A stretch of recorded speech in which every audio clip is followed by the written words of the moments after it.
ফেব্রুয়ারিতে ওভাল অফিসের সেই বিপর্যয়ের পর এবার আটঘাট বেঁধেই ট্রাম্পের সাথে দেখা করতে যান ইউক্রেনের প্রেসিডেন্ট। এদিন জেলেনস্কিকে চিরাচরিত সেই সামরিক বাহিনীর প্রতীকী পোশাকে নয়, বদলে দেখা গেছে কালো স্যুটে। গেলবার অকৃতজ্ঞ তকমা পাওয়ায় এবার নিজের বক্তব্যের কয়েক মিনিটেই বেশ কয়েকবার ট্রাম্পকে ধন্যবাদ জানান জেলেনস্কি।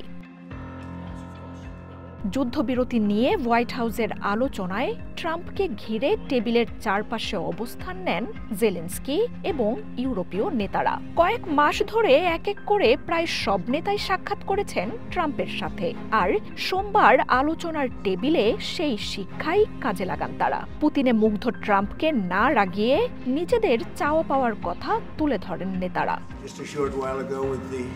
হোয়াইট হাউসের বৈঠকে ট্রাম্পের কাছে তাৎক্ষণিক যুদ্ধবিরতির দাবি তোলা হয়, তবে রুশ প্রেসিডেন্টের কথা রেখে এই প্রস্তাবে সায় দেননি ট্রাম্প, আর এই নিয়ে দুই পক্ষের মতবিরোধও তৈরি হয়।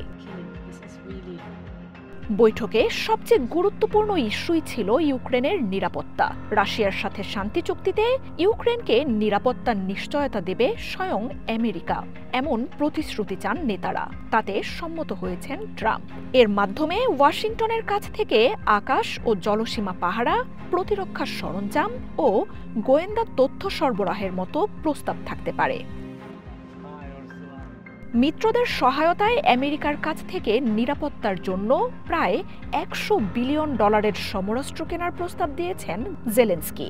আগামী 10 দিনের মধ্যে এই নিয়ে পূর্ণাঙ্গ চুক্তিও হতে পারে। তবে ইউরোপে রাশিয়ার ভবিষ্যৎ আগ্রাসন ঠেকাতে ফ্রান্স, ব্রিটেনের মতো দেশগুলো ইউক্রেন রুশ সীমান্তে যুদ্ধের পর শান্তিরক্ষী পাঠাতে চায়। এতে আমেরিকার অংশও চান তারা। নিরাপত্তা নিশ্চয়তায় আমরা আমেরিকার সাথে কাজ করব। ভবিষ্যৎ হুমকি মোকাবেলায় সীমাহীন সক্ষমতার এক বাহিনী ইউক্রেনের প্রয়োজন। জল, স্থল আর আকাশেও নিরাপত্তা নিশ্চিতে বাহিনীর প্রয়োজন হবে, আর তা সরবরাহে আমরা প্রস্তুত। তবে রাশিয়া এর মধ্যেই এ ধরনের যে কোনো প্রস্তাবকে পুরোপুরি নাকচ করে দিয়েছে, আর ইউক্রেনকে ইউরোপের সমস্যা জানিয়ে ট্রাম্পও এতে সায় দিচ্ছেন না। এদিকে বৈঠক ঘিরে আগ্রহের কেন্দ্রে ছিল পুতিনের দাবি করা ইউক্রেনের দখলকৃত অঞ্চলগুলো। বৈঠকের আগেই ক্রিমিয়ার দখল ছাড়া এবং ন্যাটোর সদস্যপদের ব্যাপারে জেলেনস্কিকে সতর্কও করা হয়। তবে ট্রাম্পের সাথে আলোচনায় এর কোনো মীমাংসা এসেছে কিনা তা স্পষ্ট করেননি ইউক্রেনের প্রেসিডেন্ট। ভূখণ্ড নিয়ে প্রশ্ন আমার আর পুতিনের বৈঠকের জন্যই তোলা থাক। এটা গুরুত্বপূর্ণ যে আমেরিকা ইউক্রেনের নিরাপত্তা নিশ্চয়তার অংশ হবে। বৈঠকের পরপরই নিজেদের প্রতিক্রিয়া জানিয়েছেন ইউরোপের নেতারা। আলোচনার ফল সন্তুষ্টিজনক বলে জানান তারা। তবে পুতিনের কথায় ট্রাম্প যতই আস্থা রাখুন, রুশ প্রেসিডেন্টকে বিশ্বাস করা যায় না, এমন মন্তব্যই করছেন তারা।